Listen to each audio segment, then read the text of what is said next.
Wake up, sports fans. It's time for the weekend wake up. I am Vito alongside Matt Moore and Kyrie Thompson. We are live on Facebook as well as YouTube, which is a new development. You can currently follow the show on Facebook and Twitter, as well as YouTube. I did not add that to the crawl down there at the bottom, but you can follow the show on Facebook and Twitter, facebook.com/Weekend Wake Up Show, and Twitter at Weekend Wake Up 97. You can also follow us individually at KD Thompson 5, at Sports with More, and at VJA Sports Media. I would like to welcome everyone into the show. We do, as always, we have a ton to cram into, a little less than an hour and a half here. We are going to talk Chicago Bulls. We're going to talk Zach LaVine and his all-star nod. We'll even get to some Bulls soccer crossover with Zlatan Ibrahimovic. Tiger Woods, unfortunately, was in an accident. We'll talk a little bit about that. Some Major League Baseball talk.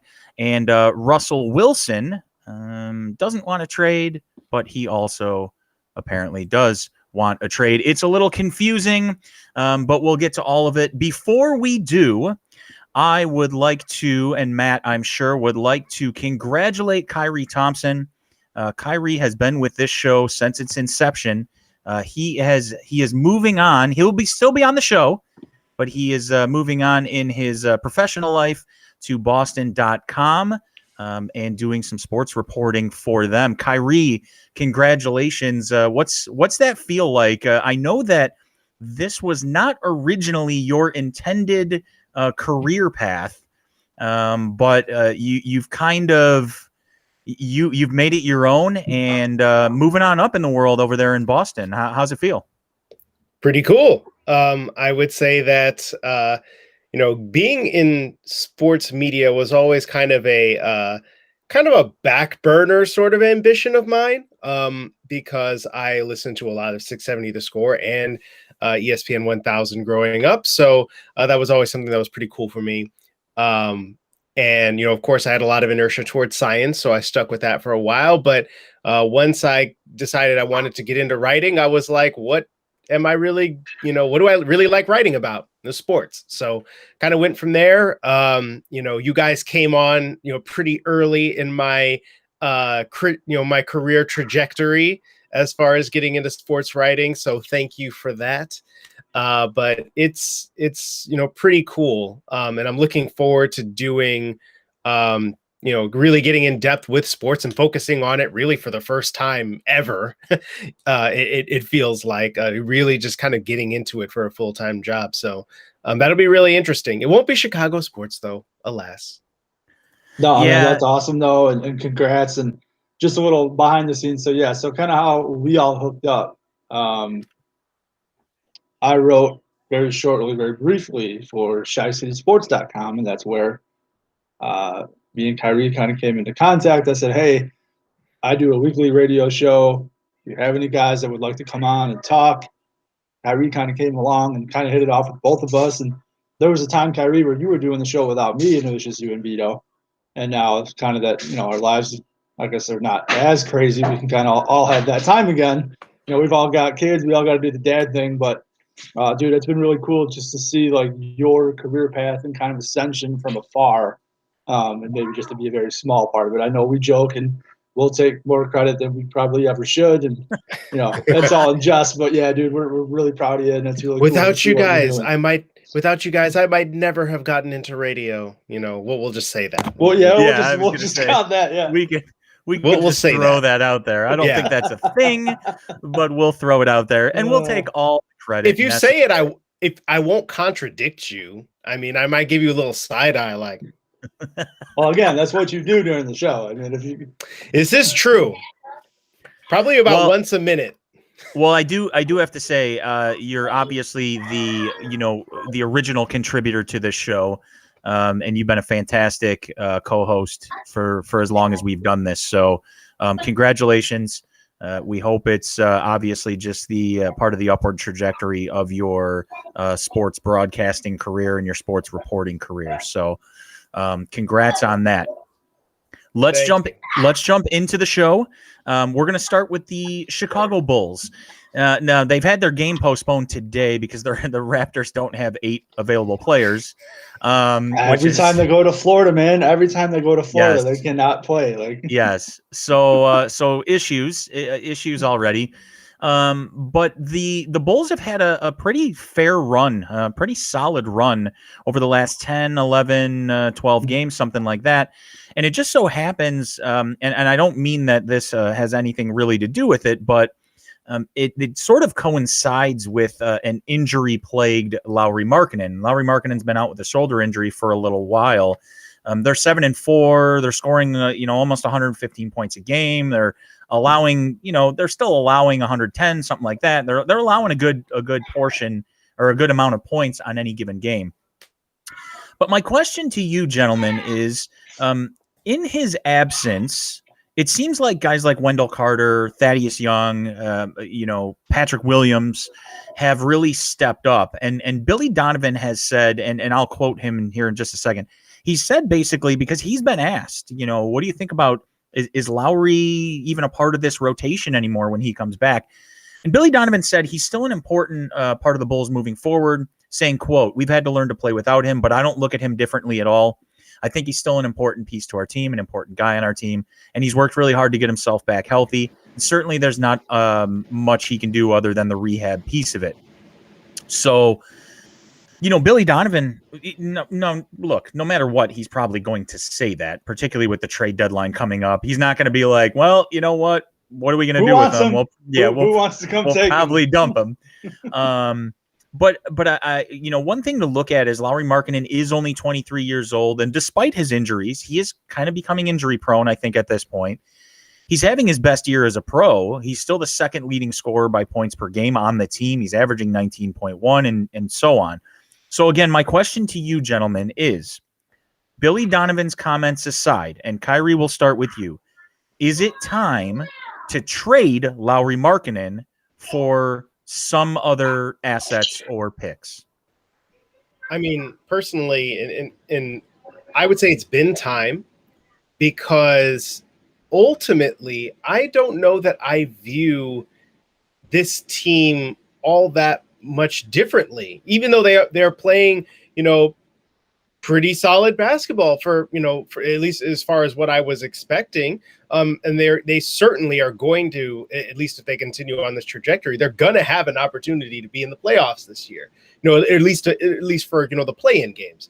So there is that, but the long-term trajectory has not really changed for me, and so I still think it would behoove the Bulls to move him if he's got like first round value, because he's still a young player. He's still somebody who's exploring his ability to shoot and stretch the floor, and that people who can shoot from distance, especially bigs that can shoot from distance, are always going to be of interest to teams. So I think there is going to be some value there if he can come back and continue playing the way he was playing before he got injured. But to me, this doesn't really change a whole lot. I would say you need to be exploring any and all options. I would say at this point, trading Zach LaVine is getting further and further from the table.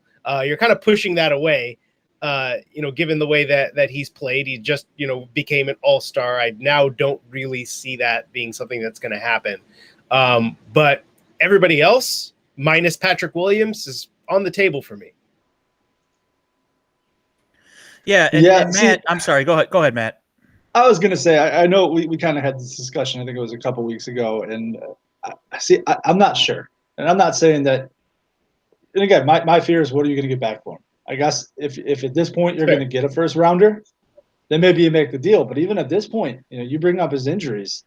Are you going to be able to swing even like a late first round pick to a team that's looking for shooting, towards the trade deadline?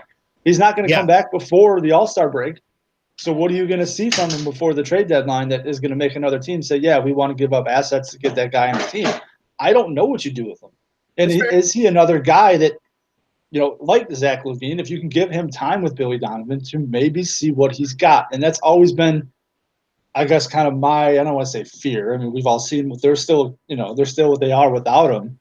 But is that a guy that Billy Donovan can get his hands on and kind of mold and kind of, I don't know if you can teach him to play defense. Obviously, that's his big knock. He can shoot the ball all day, but he can't play. Look at defense. If you get him under Billy Donovan for a little bit, can you salvage him or make him into a good enough piece to be part of, a 3 or maybe a 4? But again, how much money do you want to pay him? I guess that's kind of – it's all on the table with him, I think. I don't think there's a clear direction as far as what you can or want to do with him yet. That's fair. Yeah, and I think those are everything you guys both said are good points there. I just wonder, are you going to have a better opportunity if he comes back in the next couple days, say, and he's averaging 19 points per game? It would probably be after the All-Star break, I would think. So, yeah, he's not coming back until after. What's just offhand? I don't have it in front of me. What day is the trade deadline? Does anyone have that 25th. In front of them? The 25th. Okay. So I mean, you're still looking at a month. You're a month out. He's got a month basically to play himself back into shape and show, whether or not. But I wonder if he plays himself back into shape and he's still averaging 20 points per game on a consistent basis. Do you look at that and just go, maybe we're better off with him? Could be. I mean, I think that again, like.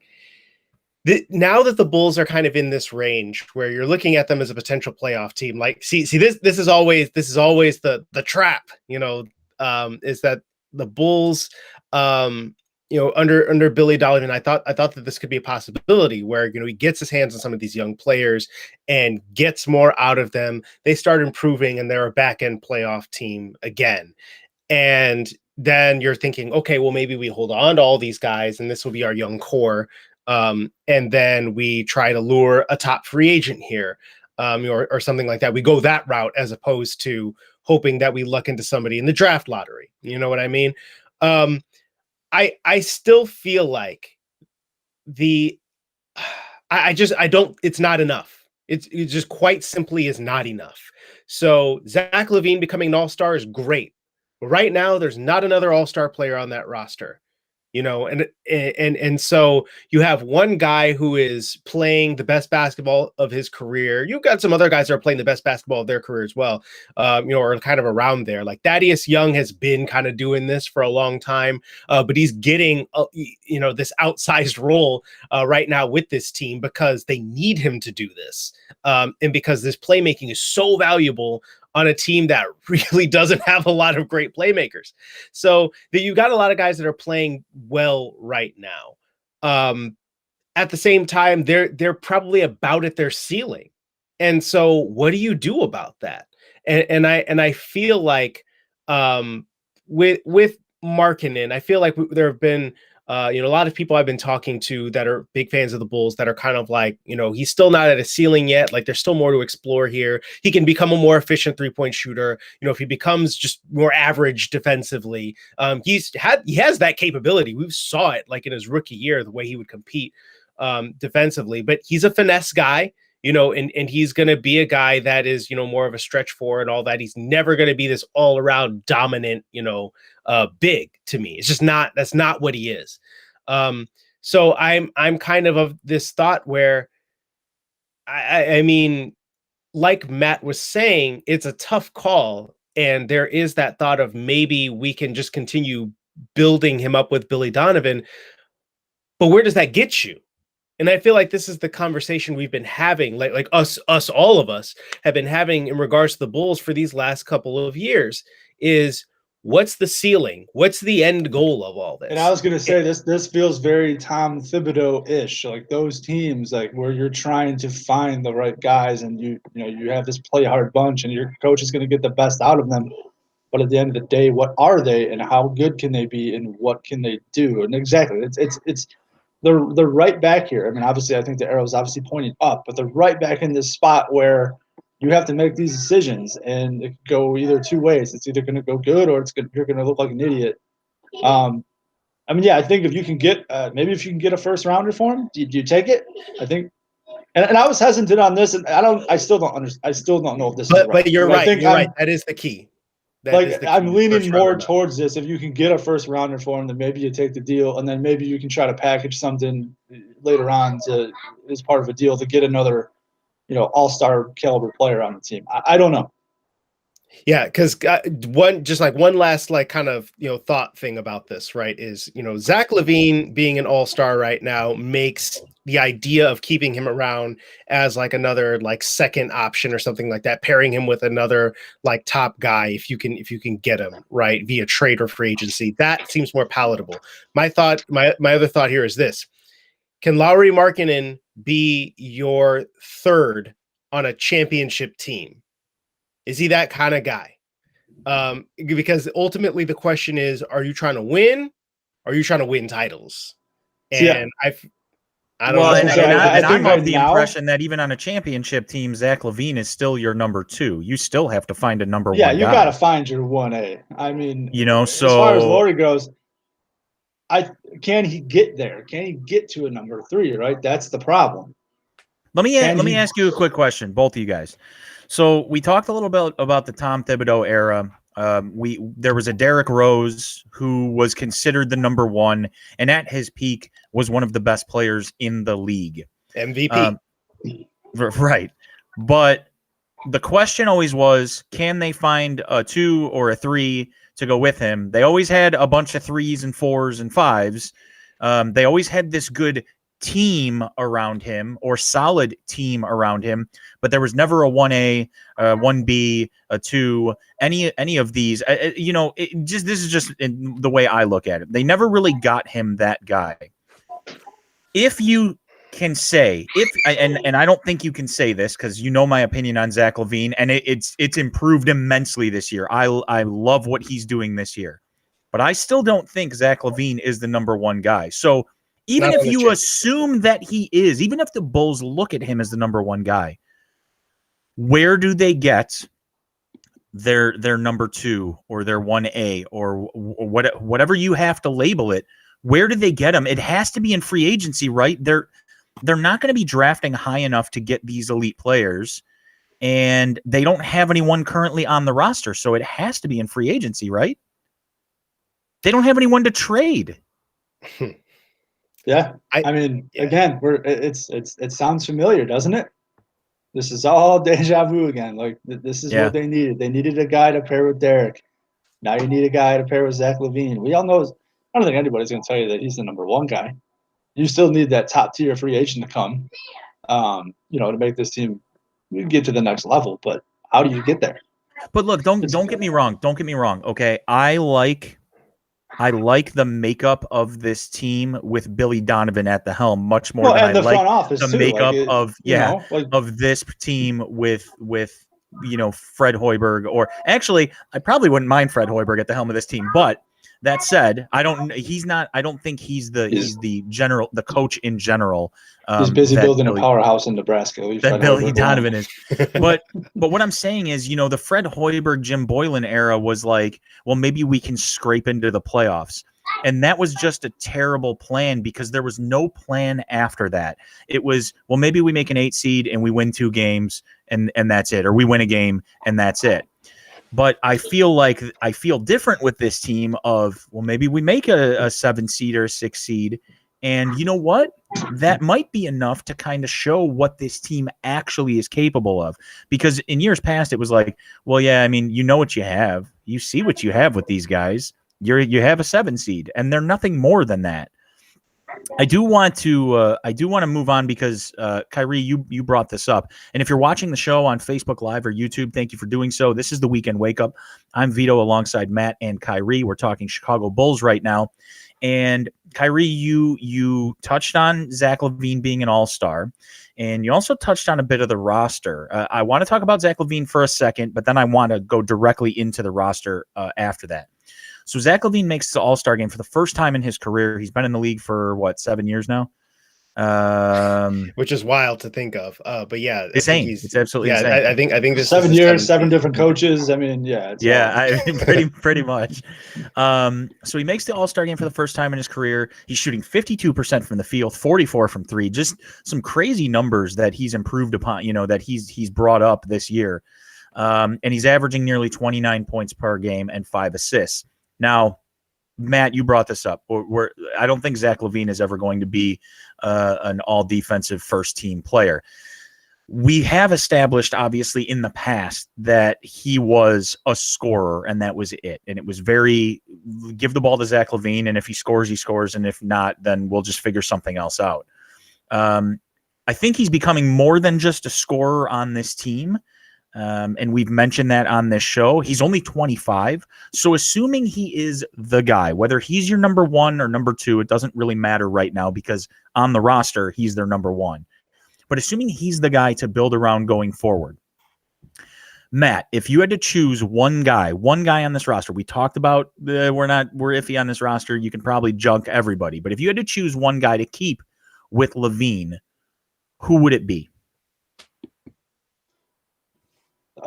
Probably. I mean, I think your options are Kobe White, Wendell Carter, maybe Lowry. We talked about. I'd probably go Patrick Williams. Right? Yeah, I'd probably go him, right? Because he's the guy you drafted with the new regime. He's the guy that you're trying to mold.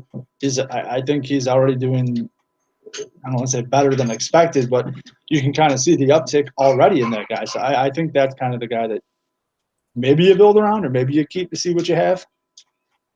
Oh yeah, 1,000%, 1,000%. Because I feel like, if you're talking about, I can feel like some people might, advocate for like a Kobe White because of his shooting ability, but no, to me the only real answer here is Patrick Williams, because Wendell Carter. I mean, you could talk about the injuries with Wendell Carter and Lowry Markkanen, and such as well, but I also just think the upside of Patrick Williams, he already is showing glimpses of a well-rounded offensive game.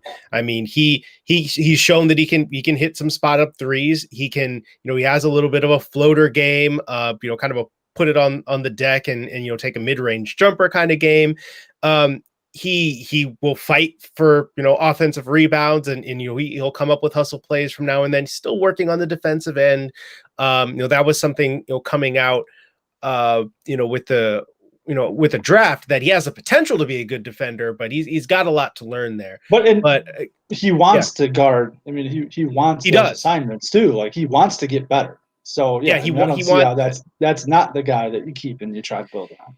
Yeah, and the thing too is, right, think about what is premium, in this league. Like who often are the best players? They're your 6'7", 6'8" athletic wings, right? The LeBron Jameses, the Kawhi Leonards, and like that, right? Because guards, obviously, if you're an amazing scoring guard like a Damian Lillard or a Steph Curry, right? There you can light it up and you can get your points, but in a way, right, there's a certain amount that you can do, right? And you always need to pair an athletic wing or another playmaker or something with that guy. Steph was at his most lethal, even if he wasn't putting up the same MVP numbers, but he was at his most lethal when Kevin Durant was there. So I think that you don't give away that piece to me. Wendell Carter is kind of like a finesse athletic big who just doesn't have much of an offensive game to speak of. And that's, unfortunately, like he was just kind of ruined by the Jim Boylan era, and what can I say? There was hope for him. There was potential and they screwed him out of that. That's a Bulls organization problem. Lowry, again, he is, kind of a one-dimensional finesse kind of, offensive guy in terms of, being able to, space the floor and shoot, but he's not going to give you that well-rounded game. Patrick Williams can give you that with time. Yeah. And I mean, to your point, you mentioned earlier, maybe a guy like Kobe White, do you want to put these two guys in the backcourt together, whatever it may be. But, and I will readily admit, when the Bulls drafted Patrick Williams, we came on this show and I specifically said, I don't understand this draft pick. It was confusing to me in the 4 spot. It may still be confusing to me in the 4 spot, but I think he's pretty much proven that he's worth You know, he was worth the pick they took him with, and he's only improving. And I mean, you know, you're talking about his rookie season, and under Billy Donovan, you've seen what he can do, and what Billy Donovan, I suppose, can get out of him as well. I think we're all in agreement here that we'd all go with Patrick Williams as the guy to keep. I mean, you've got other guys who are probably the second, you know, MVP or whatever, maybe like a guy like Thaddeus Young on the season, but Thaddeus Young's 32 years old, so I don't think you're No, saying, you're not, you know, you're not he's doing your that. he's your guy to build around. In a general basketball conversation, I'm not. We're gonna move on from the Bulls here. Zlatan Ibrahimovic.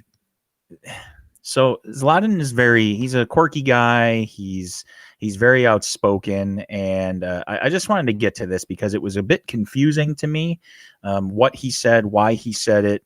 But basically, he somehow joined the shut up and dribble crowd, inadvertently or on purpose. I'm not sure which. Basically saying that he respects how great LeBron is, but he doesn't think he should use his platform, meaning LeBron, for politics. So this is confusing to me for a couple reasons, because if you're going to go after a guy, choose a guy who doesn't put his money where his mouth is, and you know, go and build schools, and don't like this really isn't the guy you should be going after. There are definitely people who don't educate themselves and then open their mouths. LeBron James is not that guy. The other confusing thing is Zlatan has said some things in the past that are contradictory to this. So, Kyrie, I'm just wondering, like, what's he going for here? Like, what is the point of saying what he's saying about other people saying what they're saying? Well, my first blush is, you know, Zlatan has, you know, he's a very kind of self-loving, you know, sort of character, and I think that, you know, the idea of somebody else getting a lot of shine, uh, sometimes, you know, I don't know, I could see it getting on his nerves a little bit, the fact that he isn't like the biggest name in every room, but you know, I guess if I'm going to come out and say it, right, you know, and LeBron came at him with the receipts about the fact that he's, you know, called out Swedish media, you know, Zlatan has called out Swedish media for, you know, you know, kind of unconscious racism about, you know, not praising him enough because of his name that is not like, you know, a more common Swedish name or something like that. And that he also has said that, you know, Muhammad Ali is an idol of his because of, you know, his outspoken nature, and, you know, putting his, you know, making, you know, his platform, you know, part of speaking out for social justice issues. And then to turn around and say that about LeBron, I really do think that to an extent there is you are a rich black man, you're getting paid off of sports. Why are you talking? Right now, it's important to note that, you know, Muhammad Ali is, you know, accounted within that category as well. But remember, everybody loves Muhammad Ali now, right? Everybody thinks he's great now, in the same way that everybody thinks Martin Luther King Jr. was great now. But back then, like, people forget how polarizing that used to be. And I feel like when we are removed from LeBron James, you know, 20, 30 years or whatever it happens to be, the conversation about what he is doing and the stand that he has made is going to be completely different from this whole shut up and dribble thing, because with perspective, people are going to realize that that was just dumb. So I do think that there is an element of, like, shut up, rich black man. Why are you talking? Enjoy your money, you know, enjoy the spoils, be the Michael Jordan who doesn't ruffle feathers. And, you know, that's a tale as old as time. What's a Zoltan? Oh, here we go. like, who is this guy? Like, look, man, these aren't going to be my own words, but I saw this and I don't think that I could put this any better. LeBron was a black man before he played basketball. He's going to be a black man when he's done playing basketball. If there's anybody qualified to speak on these issues, it's him. And Kyrie and you guys, look, the Jordan thing aside, I respect LeBron a lot. Obviously for what he does on the court, but more so for what he does off the court. The dude's never been in trouble. He puts his money where his mouth is. He builds schools. Like, I don't understand it. Kyrie, it kind of makes me shake my head when you're saying, like, he'll be more respected, years down the road. I wish it was more so now. Like, I think we all get it. I think we can look at it and say, well, yes, this guy does so much. He should be respected. But come on. Like, I'm going to bring back the old come on, man, on this one. Like, come on, man. Like, really? Get like, real. This is real where is we our still show. are. All right. I forgot about that. It's been a while. But, like, seriously, like, we're still at this place where we're trying to tell people what they can have opinions on. Like, get the hell out of here with this. Like, go away. Again, I'm not even trying. I have no idea who this guy is. I'm not even trying to be funny. Like, who are you to say anything to anybody about how they want to deal with their experience, right? Like, and again, I try to, I don't want to say tiptoe, but tread lightly, because I obviously don't understand the issues that, they're not in, but I get it. So who in the hell are you to come out and say anything to anybody, especially when LeBron can pull receipts like he did and say, whoa. What are you talking about? So well, that's another thing. This thing, we've had this conversation on this show numerous times, and in particular about the shut up and dribble or stick to sports or whatever it may be. It drives me insane when people argue against it, because particularly in America, okay, if anyone should be allowed to speak about politics, it's everyone. And the reason for that is it affects everyone in this country. Look, this isn't some third world country being run by a monarchy or something along those lines. Literally, our political system affects every single one of us. Well, and again, so, this dude's from Sweden. This dude's from Sweden. Like, what does he have going on in Sweden that he's scared about? Like, well, look, I get it. He's an international. He's huge internationally because he's a soccer player. So and he's always been very outspoken, and he's a quirky guy, and everyone, you either love him or you hate him, that kind of stuff. It's just confusing to me when stuff like this happens, especially from like one athlete to another, whether they're international or anything. It's just confusing to me, like why this is the hill you decided to go fight and die on. I mean, I guess if you went at like Artemi Panarin, that's not something that we've talked about, but that whole story about out of Russia, like maybe I would understand, like, okay, like maybe you don't want to speak out against the Russian government, like, they got history, like maybe. Yeah, and that's why I'm not touching that one, because while I would love to bring that up in the show, because that's a topic well, maybe, but I don't think really we really know what's going on with that. Is it all signs point to, like, he said something bad about the Russian government. Well, and this is their way to deal with it. So yeah, we'll leave it at that. But again, my point being, this guy's from Sweden. I don't understand what possible political trouble do you have that you can speak on? Like, I think that it's definitely here's a big athlete who is getting a lot of praise and yes. And the thing is, it's like, Zlatan, again, is an international star, and he's known for his exploits and stuff like that. But I think that, again, right, like LeBron is on a bit of a different level there, I think. Yeah. And so I think that's kind of like take a shot at, somebody for, exactly, like for the clout. The other thing I think is that, you mentioned the money aspect of this. I think that, people try to make it about, well, once you have a lot of like that money is, a cure-all, right? So, if you're a black man and you get your money, be happy with that. And just forget about everybody else and forget everything else. Like, just enjoy yourself, because that's what we would do. And LeBron James, has shown that he's not about that. Now, I'll say that, LeBron James also had his sort of Republicans wear sneakers too moment with, the Hong Kong. back in 2019. Oh God, that seems like forever ago.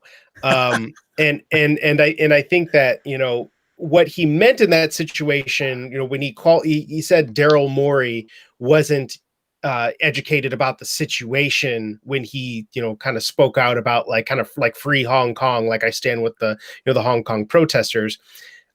What I think, I kind of read more about it, is that LeBron was talking about, why did you make that statement while we were here in China, Right. doing, doing this little like exhibition tour? And it's like it's screwed with, not just the fact, like not just the schedule and whatnot. It just put them in the middle of a firestorm that LeBron and, the teams that were out there had no desire to be in the middle of. Yeah, and guess what? Who are they going to talk to about that? LeBron. And it's like LeBron is just like, yo, man, like this is not like what I want to be talking about right now. Yeah. Little heads up next time, or this is really in anybody's best interest to continue this. Right. And so some people will be like, well, LeBron is a hypocrite for not speaking out about, Hong Kong and this making these global statements.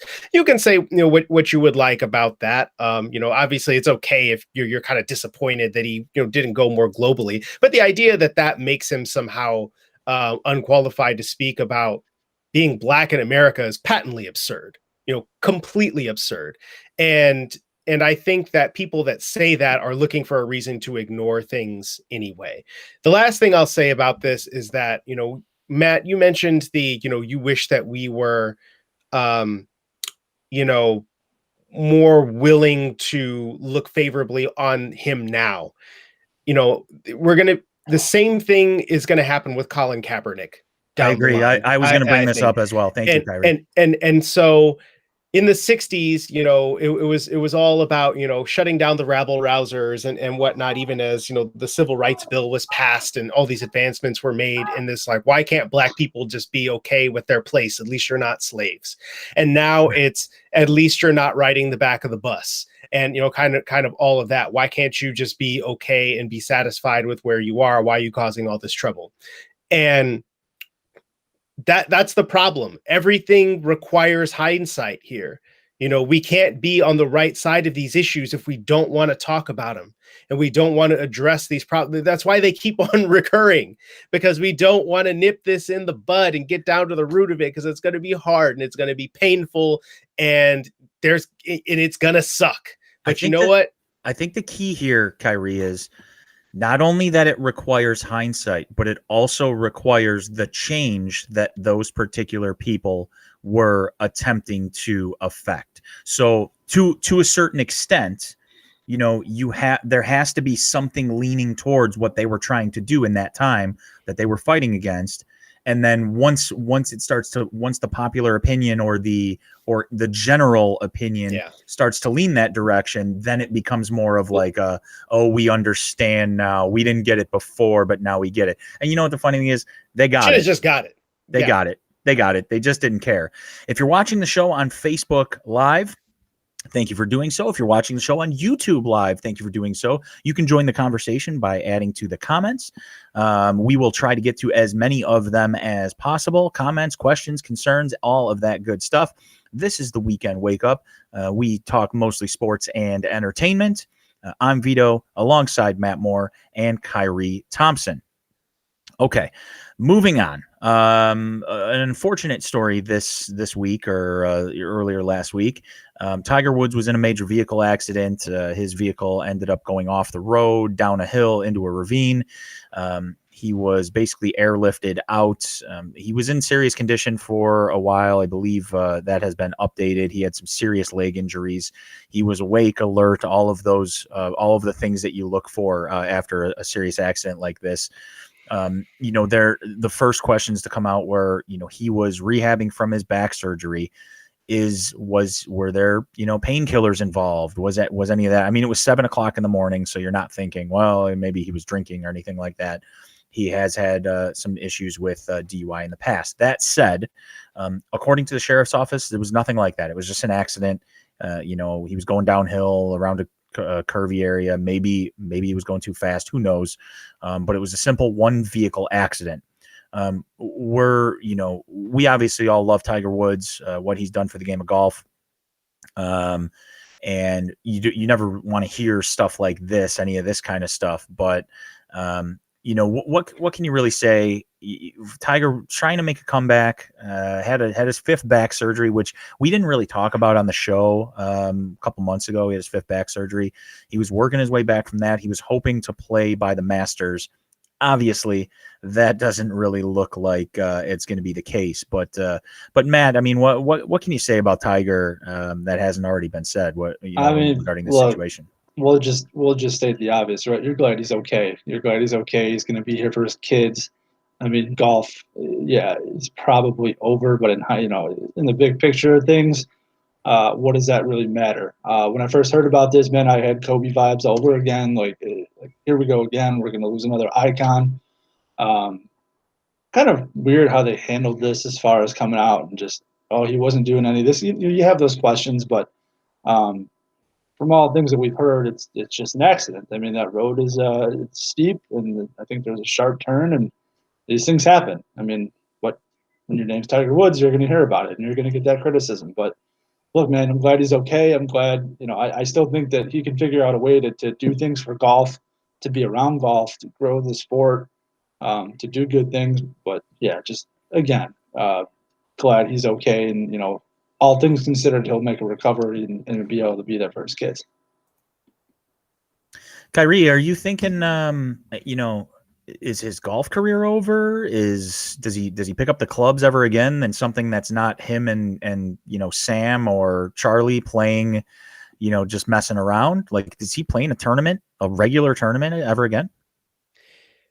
I think that it is possible that he does. I think that his days of winning majors are probably over, but we've seen people, I guess I was just thinking of it, Alex Smith, right?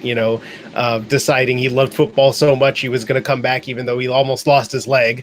I think it is quite possible for him to, heal up enough for him to eventually play a competitive round of golf, but I don't think he's going to have that many left in him. I would not say that he will never ever play competitive golf again, but I think the level will never reach what he's capable of, or what he's been capable of in the past. And I don't know that necessarily like that's going to be a big ambition after this. So yeah, I could see him playing in a tournament again. If he, feels well enough for it, but I think the expectations are going to be different if he does. And for example, he's 45 now, I want to say. For example, I don't know at this point if I see him continuing to competitively golf like after age 50. I think the timeline is just different now. Now he's not going to get on that senior tour and show him how it's done. Yeah, I don't know. Maybe, but I think that we're a long way away from that. I wonder this, and I mean, hindsight's 2020, and you can't really question these guys because they know their body, they know all of this stuff. I wonder, do you think that if Tiger, after his first back surgery and his back problems, the talk was, even before that, he was putting a lot of torque on his back. He had this ridiculous swing, and he's out driving all these guys and all the rest of that stuff. I wonder though, if he was able to change his game to a certain extent, and maybe shorten his swing a little bit, maybe you lose 20 yards on your drive, but do you wonder if he could have extended his career a little bit and maybe had a few less back surgeries? I mean, I really don't know. You're always twisting and turning and whatever. And like I said, hindsight's 2020. But I just wonder if maybe modifying, mentally he didn't want to modify, so he wasn't going to.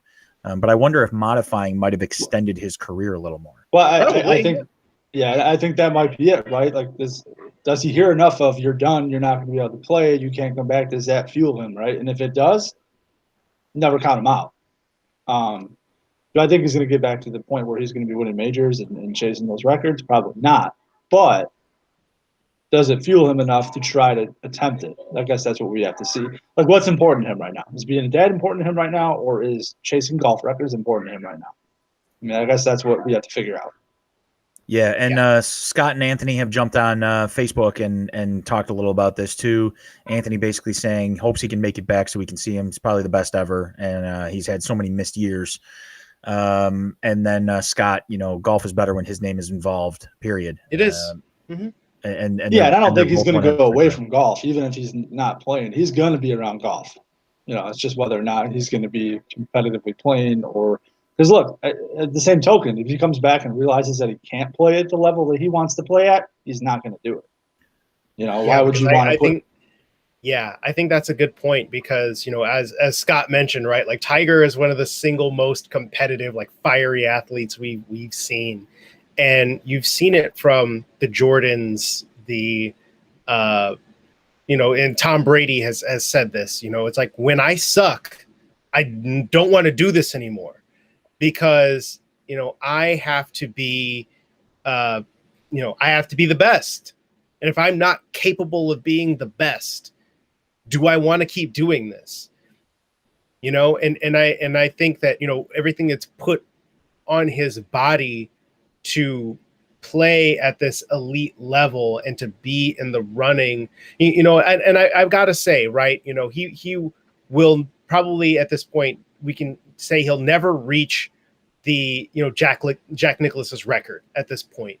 But I'll say this, that winning the Masters a couple of years ago, I mean, that was a crowning achievement to a great career. The fact that he won that Masters, after all the physical and mental issues that he had gone through up to that point. So I would say if that's the last win for him in terms of majors, that's the way to do it.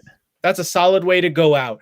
And yeah, I think that he will always be synonymous with golf. He will always be around the game in some form or fashion. He's just too well respected. And yes, there is that possibility that Charlie is going to be dominating soon. Man, that kid's better than I'll ever be right now. That's just not fair. What's funny about that though is, we talked about, will Tiger come back? Does he understand that maybe he's done, whatever? But to Anthony's point, he's never leaving the game. His kid will be dominating soon. You wonder if he says, well, I'm going to hang it up. I've had these injuries. I just physically can't do it anymore. And then he pulls like a little Jordan, thing where it's like, in this particular case, he sees his kid playing at like a high level. And then he's like, man, I want to come back and play with my kid. I want to be in a tournament or I think I can still do this. Jordan didn't do it, for his kid, but he just did it because he was looking at it going, I think I can still do this. Well, I mean, dude, he'll be able to do it, but at what level? I mean, I think that's the conversation that he's going to have with himself. Like, what does he expect going out there? Like, yeah, he'll be able to come back and play. And to be honest, he'll probably be able to still be pretty decent. Yeah. But it's not going to be up to his level, or is it going to be up to his level? And I guess that's the struggle, right? That's what he's going to have to figure out. Like, what am I capable of? And coming to grips with that probably is going to be a little tough for him. You're watching the Weekend Wake Up on Facebook Live and YouTube Live, a new addition to the show. My name is Vito, alongside Matt Moore and Kyrie Thompson.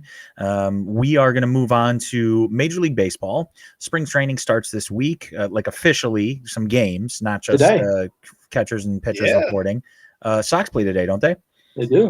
They do, in fact. Playing 6, I heard, right? We're gonna have time to go over the official outlook for the Cubs and Sox seasons as spring training moves along here. But some off the field news made headlines this week. The first one is Chicago teams are going to try to allow a limited number of fans in the stands to start the season. Now, we've seen this from other sports as well leading into this. Obviously, the Super Bowl had a limited number of fans, although it didn't look extremely limited. But there have been other sporting events that have allowed a limited number of fans. Now, on the flip side, English Premier League. Now, I watch the EPL. I'm a Tottenham fan. EPL tried to bring fans, and they were talking like 2,000 or 4,000 fans. And they did it for a couple weeks, and then England had another spike in COVID cases, and they got rid of that really quickly. So Chicago teams allowing limited number of fans to start the season. That's going to happen in the next month. Do we see that as actually happening, A? And B, is it a good thing or a bad thing? Matt, we'll start with you. I mean, look, I think to me it depends on if you're vaccinated, right? If you're vaccinated and everybody around's vaccinated, then go for it. Then you have to at some point you have to try to take a step forward to get back to quote unquote normal. And I don't think we're going to be quite there or ready for a little bit. But yes, if you're vaccinated and those that are going to the games are vaccinated, you can prove it. And why would you not? I don't care about the money thing, but I think even the players, just from a competitive standpoint, have said that, look, man, it's just weird without fans that we can't get into it as much. So just for them to have fans in the stands will be good for the game on the field. So yeah, I don't see why you wouldn't take a shot within a month or two. I don't know, because again, we could talk for another hour and a half about this. It all depends on how effective and them getting these vaccines out, right? Like, who's going to be able to go to the games? You brought up the Super Bowl. Like, I don't have the particulars on that, but I know that there was first responders and frontline workers. Gotta assume that those people were vaccinated. But to me, that's the key. If you're vaccinated, go for it. If you're not, stay the hell away. It's like that is the prudent thing to do, but we don't really do prudence here in the United States of America. I would just like to point that out. I have personally thought for much of this pandemic that states, especially in the middle of the big spreads that had fans in the stands, were insane. I am seeing that, for example, most states are starting to bring this along. In Massachusetts, we could start seeing fans at like Fenway Park and stuff like that by March 22nd. So by the end of this coming month. So I mean, it's coming because the cases are starting to decline, and I think that for the most part, right, especially in an outdoor setting and to an indoor setting as well, to an extent, if you are distanced, this should be okay. Though you should also keep in mind that coronavirus can travel a much longer distance and spread much more rapidly indoors than outdoors. And there are lots of new variants that are popping up that are more infectious. So you need to be on the lookout for that. But I especially think in terms of outdoor arenas, that it's probably not the worst thing to start allowing fans into stands for especially for baseball games, right? And again, states are starting to do this more. I think that I will be looking forward to it, because I think it was kind of cool hearing sort of the on-field sounds and on-court sounds for a lot of stuff. But I do miss fans in the stands for baseball, especially, right? Like in hearing, I don't know, there's something about not hearing, real crowd noise when the ball clears the fence that just got to me last year. And to have seen the White Sox be that good and no fans be able to enjoy it, even though as Cubs fans might be like, nobody was going to be enjoying it anyway, but I think that I wasn't going to say it, but you went there. but you know how I am. I got to take your ammo away. But I think that hopefully like that part is going to change a bit as, we see that this team could be one of the better ones in the American League, as I know we're about to discuss. Yeah, no, it's fine. If they're good for 6 or 7 years, maybe they'll fill the stadium halfway.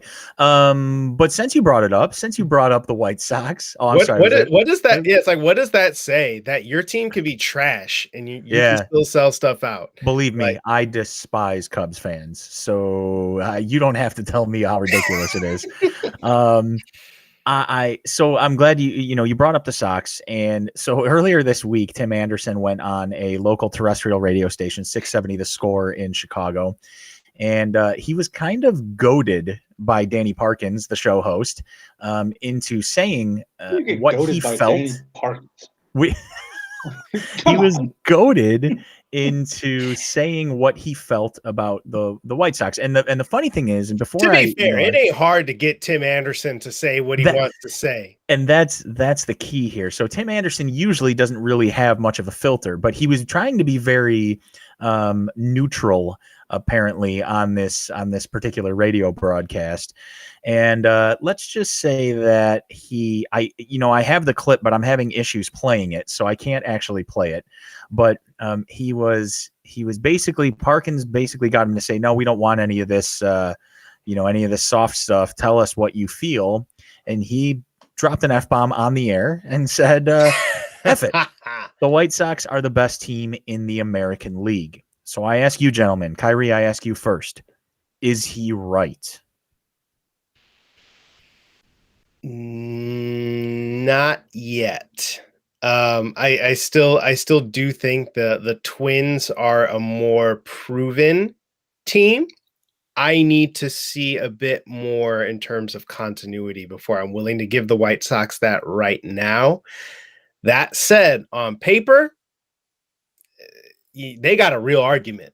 They really do. I think that they have a top 3 team in the American League level argument, because I think what's holding it back for me is not being 100% sure who's coming in on the back end of your rotation. I know there's going to be Dylan Cease, but he's a question mark. And then what are you doing with your 5th starter spot? I think that there's definitely some talk about they're going to do it kind of as a bullpen day almost, except with the cadre of kind of starting level experience guys they had, like on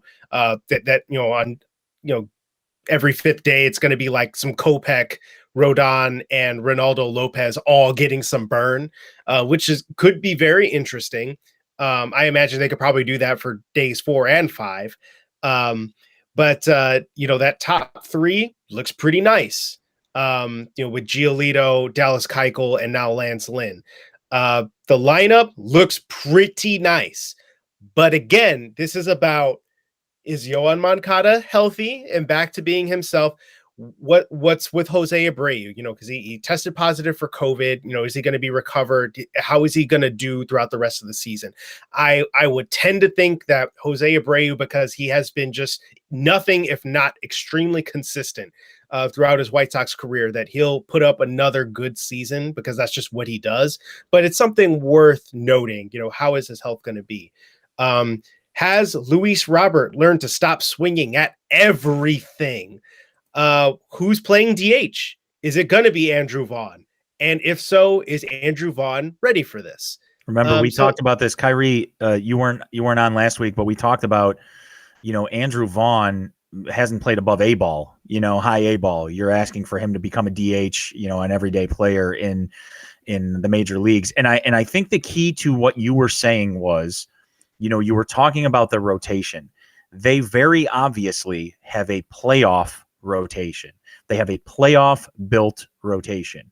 The question is, are the 4 and 5 spots going to be enough to get them through the regular season to where their playoff guys are not completely burned to the ground because they have to be stoppers on any given day? And I think that's kind of the key to, but overall, yeah, I don't really see, I understand what he's saying, but it's kind of a prove it scenario. Yeah, I also got to say real quick, come on, Tim, just come out there and say it. You're over here talking about how the White Sox need to be killers and they need to, be ready to destroy everybody. Well, then come on this radio station and say right off the bat that, you're the best team in the American League. But I'll tell you what, he's gonna get a talking to from good old Tony La Russa. Like that's gonna, there's all that swag that Tony doesn't know how to handle. I'll tell you what though. Tony La Russa might be managing this ship, but this is Tim Anderson's team. This is Tim Anderson this is Tim Anderson and Jose Abreu's team. Tony La Russa just needs to, shuffle the bullpen, make the lineups every day. Go out and hand out the cards, dude. Go sit over there. Don't say Jack. We got this. Yeah, no. So I think they're top 3. And Kyrie, you'd be closer to this, and everything that I was reading points to the Yankees to be, the class of the AL. And then from everything I was seeing, it was a mix up between the Twins and the Sox, and then the Astros afterwards. But what we joke, but what do you want? What else do you want Tim Anderson to say? Like, do you want him to go out there and say, "Yeah, we're a pretty good team"? No, like they want this. Like, of course he's going to go on there and say that. Like, that's what Parkins was looking for. Again, I'm going to make fun of him because he got goated by Danny Parkins. I think that's funny. But again, what do you want him to say? I mean, you got to have the belief if your aspirations are to come out and win a World Series this year, you got to start somewhat talking it into existence, right? So why not? I got no problem with it. So Scott asks on Facebook, and Matt, I'll start with you. You can both answer this. Scott asks on Facebook, how many wins do they need out of their 4 and 5 spots to keep pace with the Twins? So we talked about this is a playoff rotation, and but even if your top 3 guys are not going to win 100% of their games, so you're not looking at hey 60, but we have a 600 winning percentage just because of those guys. It's just not going to happen. So you need something out of the 4 and 5 spots. Now they have good prospects or good ideas of what these guys could be. But to Scott's point, how many wins do they need out of the back end of their rotation to keep pace with the Twins, who are probably the class of the division? I actually am not entirely sure that's how we should be thinking about it, because Dylan Cease is being talked about as being the 4th starter. Right. So maybe he's going to be the guy in that spot all year. And from that standpoint, maybe you're hoping you get like 8 wins out of him, or something. But especially from the 5th spot, who you don't know that the guy who's starting that game is going to, pick up a win for it. You know what I mean? Like, especially if you're talking about the possibility of like a bunch of bullpen games in the 4 or 5 spot where you have multiple guys who can start, where you're kind of using those arms sort of interchangeably in a very like analytics sort of driven way. So I'm not sure that there's going to be a good answer to that question, because I don't think, according to the people that I know, that cover the Sox more closely than I do, I don't think they're going to use those spots traditionally the entire time. So I think that it's really just about getting quality innings out of those guys at the back end of your rotation, quality innings out of the long guys that you intend to use. Get it to the bullpen in the 6th, 7th inning with the game close, preferably with a lead, and let them do their thing, because that bullpen could be really nice. That's all right. That's how baseball's run nowadays. Get it to the bullpen in the 6th inning and hope for the best. And they have Sox have a solid bullpen. Don't get me wrong, but I don't know. Is that really Matt? Is that a recipe for success, prolonged success throughout the year? Well, I mean, I get it. You brought it up, right? Like, you don't want to burn out your top 3. It's like you said, and we talked about this before. This is a playoff rotation. That's why they put it together the way they did. So you're going to need, something out of the last 2 spots. As far as wins go, I mean, this may be the first time I've ever been asked, "Hey, how many wins do you think we're going to have our 4th and 5th starters?" I don't know, maybe what, 15, 16 out of both of them. I mean, again, and we've talked about it. Your job is to keep your bullpen healthy, so they can have something left. To keep your top 3, so they have something left in the playoffs. I mean, I think more so than not, it's how much is this offense going to put up to bail out those 4th and 5th starters, so they don't have to worry about it, right?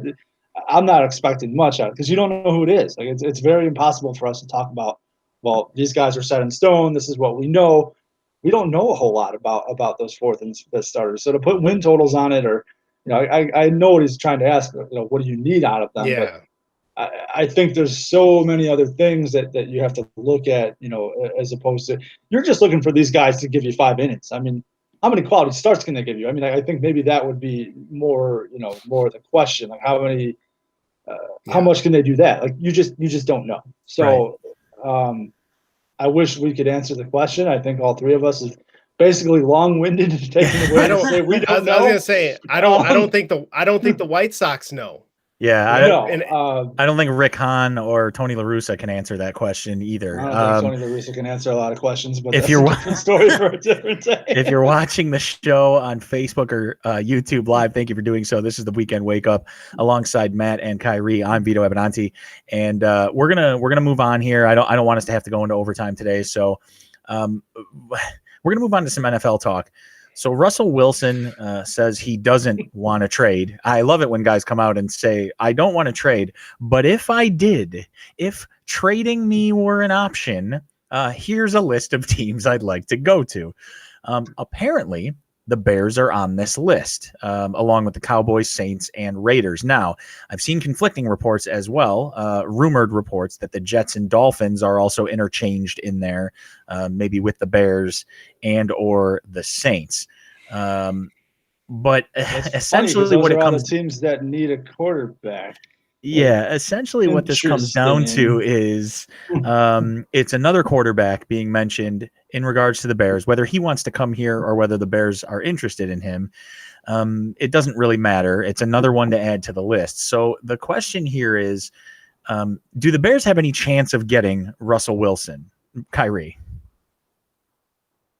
I mean, in a universe in which, anything is potentially possible. Yes. Yes, in a universe in which there are infinite possibilities that things may occur, there is a non-zero chance that the Bears will get Russell Wilson. I don't know what you want me to say. This is like the Marvel Cinematic Universe, Doctor Strange and the Multiverse of Madness. The Chicago Bears. It's like Dumb and Dumber. So you're telling me there's a chance? Yeah, so there is a chance. Ultimately, I think what Wilson's comments mean are that he absolutely intends, like, he wants to stay in Seattle. He wants them to work it out. And he wants them to give him what he wants. I think that the very idea that he mentioned the Bears as being a team he would go to means that Ryan Pace should be on the phone with the Seahawks right now, because he should be calling them every 5 minutes with until they agree to cough him up. Just literally every 5 minutes. Like, and if they block the number, you get a burner phone. Get a burner. Find a new one. You can get Google voice numbers. Come on, there's no such thing as blocking numbers. He's going to call from. He's going to set up his own VPN in his office, and then just auto dial, all the time. Yes. It'll be like war games. He's just calling every number that he can until he finally gets to the people he wants. No, it's like hi, I hear your quarterback's extended warranty is out of service. Yeah, I think that the Bears actually. I mean, obviously, from a trade standpoint, there are a lot of moving parts here. I think that the Bears are the most desperate and like needy QB team out of all of those. And so not only does that work in terms of the the standpoint of like what would they give, I think it's also a matter of, because Russell Wilson ultimately gets to decide, if the Seahawks do try to trade him, he has a no trade clause, so he gets to decide where he goes.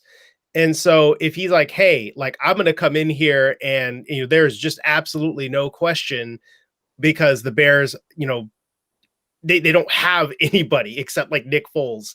So there's no question of whether or not they're going to tag, the Cowboys are going to tag Dak, Prescott, or whether or not Drew Brees is going to come back for the Saints, or whether the Raiders are going to keep Derek Carr or Marcus Mariota or whatever, right? It's Russell Wilson's show in Chicago. That's it. So I feel like regardless of the likelihood of it, you have to try. So let me ask this, Matt. The laundry list of quarterbacks the Bears are interested in seems to grow by the minute. Do they actually get any of them? No. No. Okay, so Because what do they have? we know obviously Deshaun Watson's on everybody's list. Russell Wilson's likely on everybody's list. You've got Dak Prescott, you've got Derek Carr, you've got Marcus Mariota, you had Carson Wentz, he gone. You've got, I mean, so we can just run through like 12 quarterbacks that are either interested in the Bears or the Bears are interested in. They get 0 of them. Of course the Bears are interested. I mean, well, they don't have a quarterback, so of course. I mean, yeah, so you have to make those calls. Is it in any kind of realm of real possibility that Russell Wilson's running through the tunnel with number 3 on next? No. Let's stop. I get it. Like, this is what we do. Obviously, we do this as a hobby, but anytime these rumors come up, we got to talk about it, right? Just like the Bears have to make the call. Is there any shot in hell that Russell Wilson's going to come to? No, it's not going to happen. I think his agent's putting this out, so he puts pressure on the Seahawks to go out and get him what he wants. Because he can play the whole world. Look, there's teams out there that would give me what I wanted. And you're damn right. If they pulled it off and somehow I'm wrong, and wouldn't be the first time that Russell Wilson ends up on the Bears, I would sure as hell hope that they would do whatever they needed to do to make that man happy in Chicago. And I think any team that he goes to is going to do that. And that's what he's doing this for. Like, look, if you guys don't want to give me what I want, well, here's a list of teams that will give me what I want. So I don't think there's a shot in hell. I think that goes without saying. I really wish we could just get a quarterback signed so we can stop talking about this. Funny thing, you bring up Marcus Mariota. I don't think that's going to happen either. I didn't realize this when we were talking about it. He's got a clause in his contract. Basically, if he's a starter, that boy's making $20 million. You ain't paying that boy $20 million to come in and be your starter. This is a guy who took less than 70 snaps last year. He was 17 of 28 for 226, 1 touchdown and 1 pick. But if he this does is the play guy as a that people starter, are like, he's well, gonna if the get Bears 20 can mil. get Marcus Mariota, they should totally get Marcus Mariota. Why? No. See, you brought, so my question is, what about not to add to the rumors? What about a guy like Alex Smith? Yeah, but you know what? Look. Alex Smith is a great story. Kyrie, I'm sorry. I'm going to let you get to this in just a second. I'm not talking about Alex Smith. Listen to me, Matt. Listen to me for a second. Oh boy, Alex Smith is a great story. Okay, he played like a guy who hadn't played in 3 years and was coming off a horrific leg injury. He did nothing to show me that he should be a starting quarterback for any team other than the Washington football team. Disclaimer, I'm not saying I want him. I'm saying that's probably the next name that you're going to hear. And I'm surprised that we haven't heard this name brought up more often. I'm not saying I want him here. I'm just saying be aware that's probably the next guy. Kind of like Russ is saying he doesn't want to trade. But if he were available, Scott brings it up too. If Alex Smith came here, he'd get murdered by our line. Well, and we have this to talk about. So I know you have a different take on this, Kyrie, because I'm fantastic that Scott brought this up. Okay, because my question to both of you was going to be, and Kyrie, I'm going to let you start. Does it matter who's under center if they don't improve the offensive line? I feel like, I feel like we are really that people kind of overblow this part. Yes, it matters. Yes.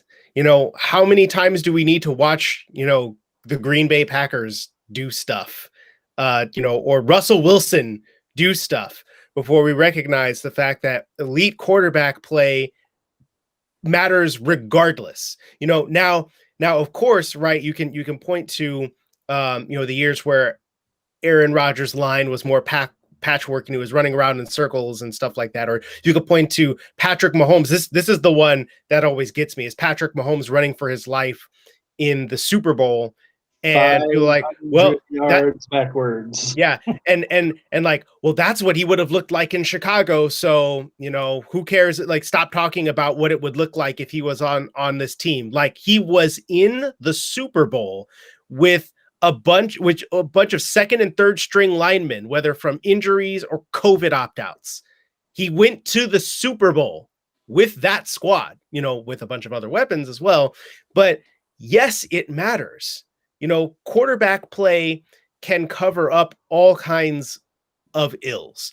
Now, obviously, it's not great. You don't want that situation.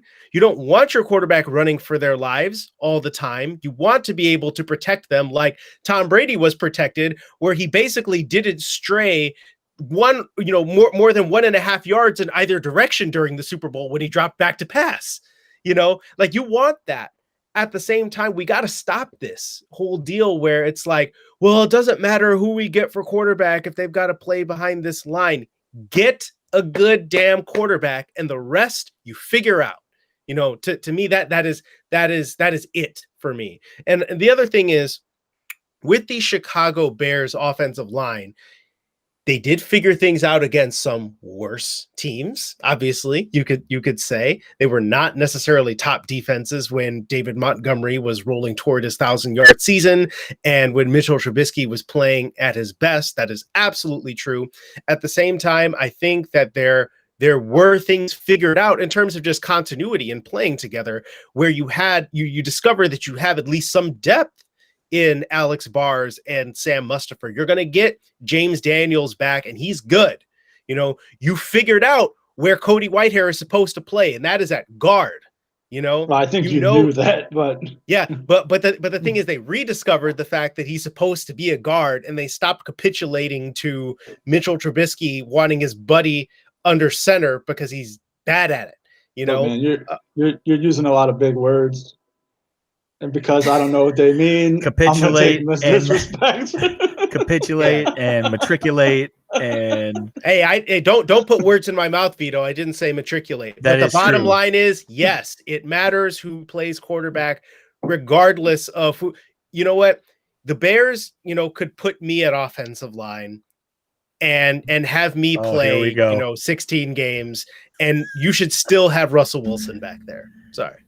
Well, look, I don't think we're not saying that we wouldn't love to have Russell Wilson back there, and you don't go and try to get a Russell Wilson, and you can use all the big words you want at me about this, but I don't know if we figured out the offensive line. I'm not ready to make that judgment. I think that there's potential there that, like you said, that they might have discovered some things, but I don't think that's a fixed problem to be good enough. If you put a franchise QB back there, that he's going to have he doesn't even have anything to throw to. I mean, you still have the Allen Robinson thing. Like, there's a whole bunch of, it's not just the line. I think you have to start at the line. I think that's what I've been saying. I want them to draft a tackle in the first round. I want them to get a tackle. If you can't do that, I'm not sold on this line yet. I'm just not. I liked what I saw, but again, it was against bad teams.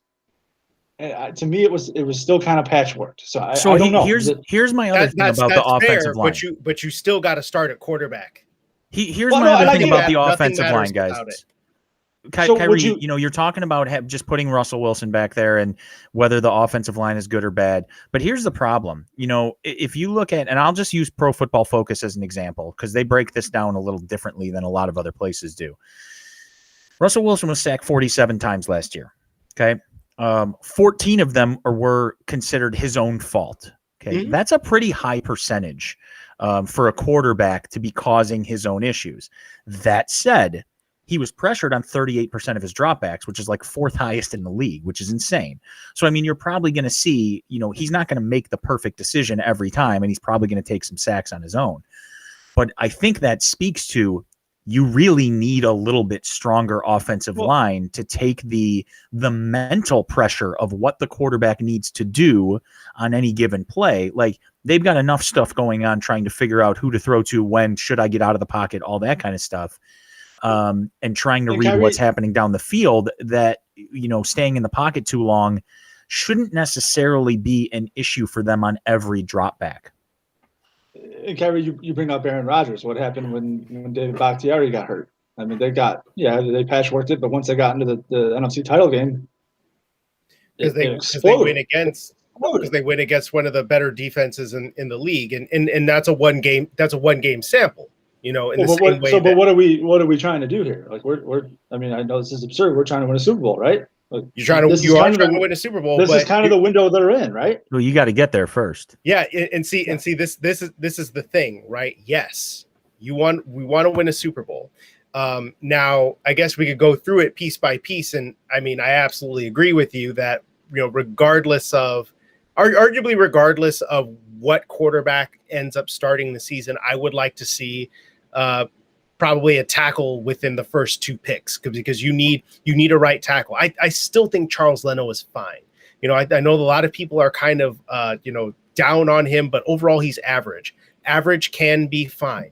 And then if you get your guards, you have a couple of good guards, and then maybe you get another center, maybe you sign somebody, but you also know that you can rely potentially on like a Sam Mustipher and Alex Bars to be there. So the offensive line to me is probably going to be better, or at least it's going to have an opportunity to be better. I mean, it's on the uptick for sure. Yeah. So the thing is, like, yes, in a 1-game sample size, you want that offensive line to be able to stand up against the best defenses in the league, and when you lose the arguable best, left tackle in the NFC, possibly in the league, that's going to matter. That's definitely going to matter because the replacement level drop off is pretty big. You know what I mean? That said, when it comes to quarterback, it is about winning a Super Bowl like that year, but it's also about giving you the opportunity year after year after year after year. And I don't know how many times we have to see this where it's, just shore up the offensive line and pound the rock and play good defense and rinse, repeat, and repeat and repeat. When the Bears had a good offensive line and ran the ball really well, they still didn't win a Super Bowl because they didn't have the quarterback. So to me, nothing matters until you get that figured out. Well, but to me, real quick, and I know we're up against it, but to me, again, you're in this position because you have to win now. If they don't win now, everybody's fired. They should have been fired to begin with, and then we can have this conversation. Yes, then go get me. Then my perception changes and my outlook changes. Go get a guy like Russell Wilson. Give up whatever the hell you have to because he's going to be here for a while. We have the defense to possibly win. You could build around him. This team isn't doing that. They're not looking at the next 5 years. They're looking at the next 2.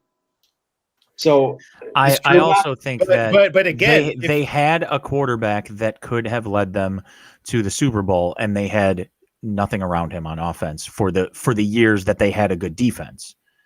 And you know who I'm talking about because they went to an NFC Championship game with him in his second season.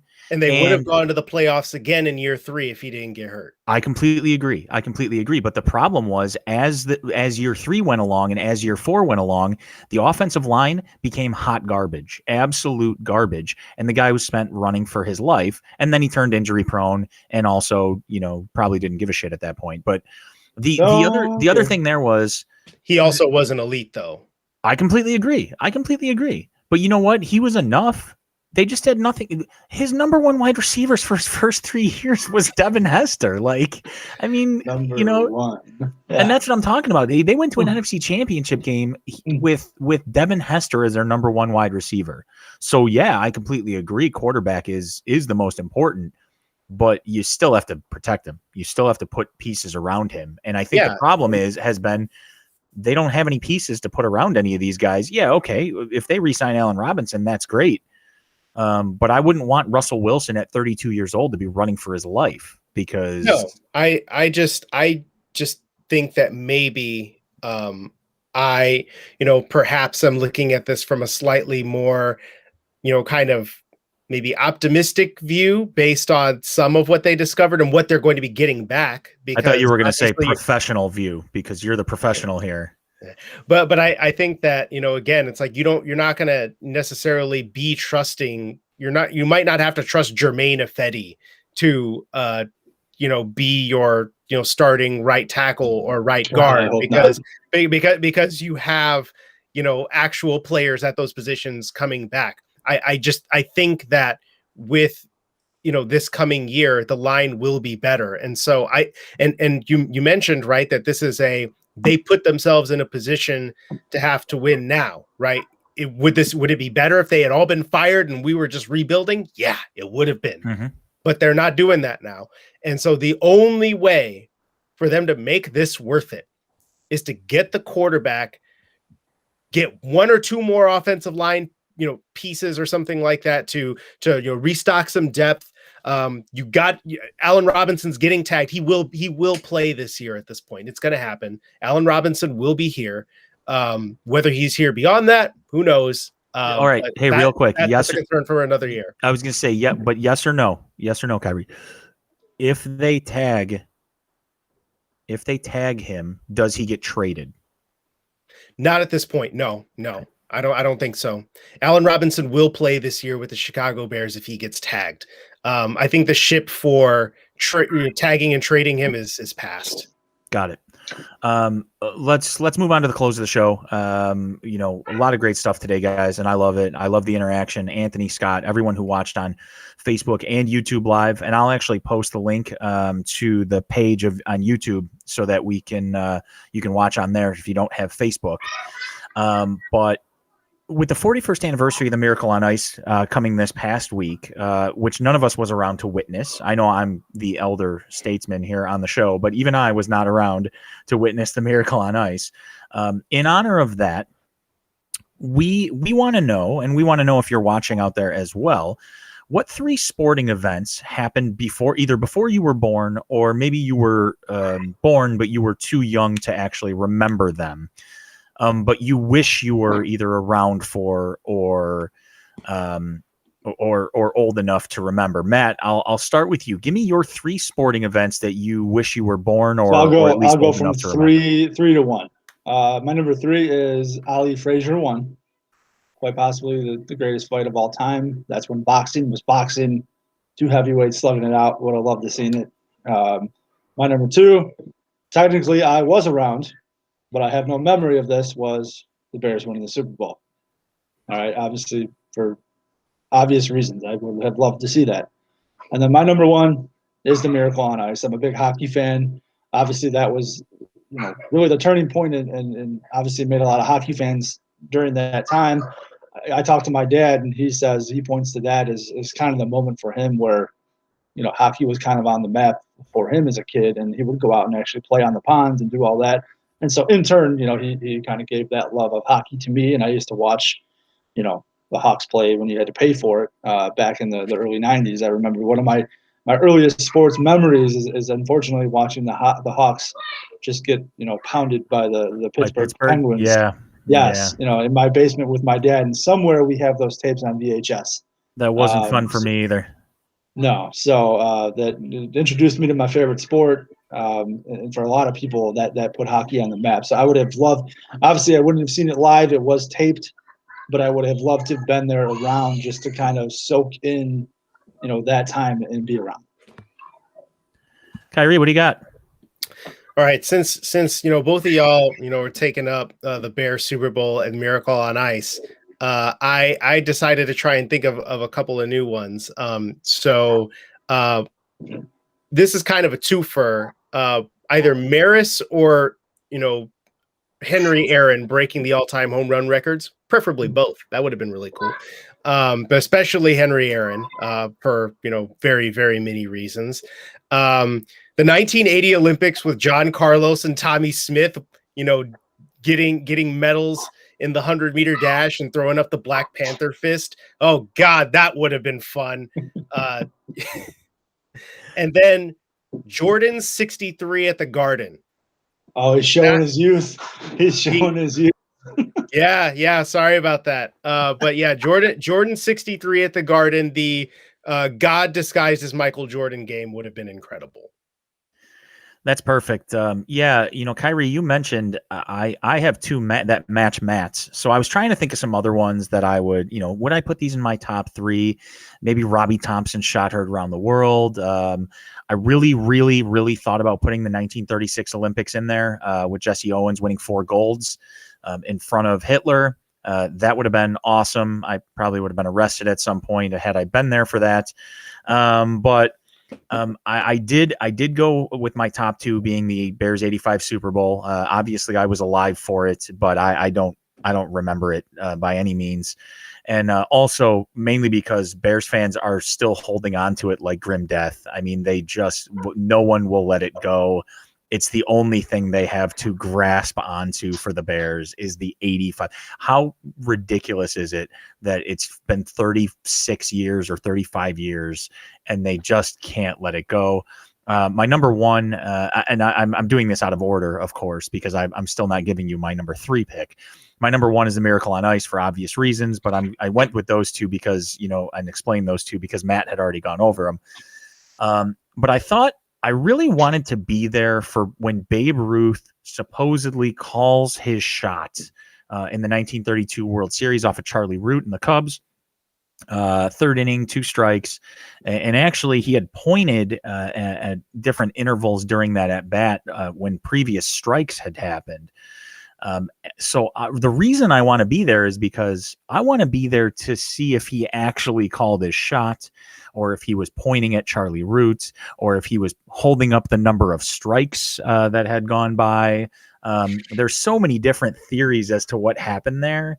And, Babe Ruth was for the longest time and still might be considered the greatest, like, pure hitter, especially considering what he did in the dead ball era of baseball.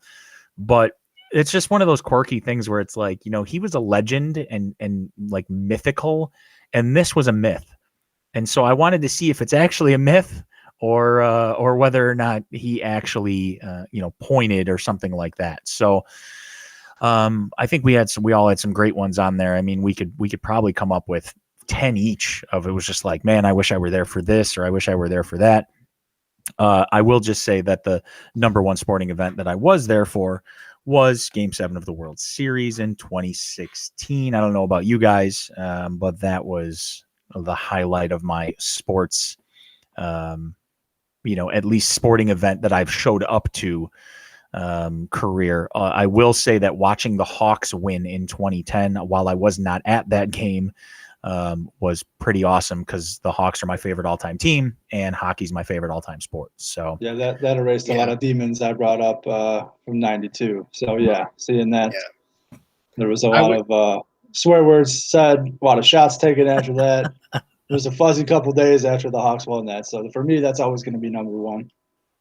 I think so the White Sox winning in 2005 was amazing. I have to say, though, probably the most amazing sporting event that I think I've seen.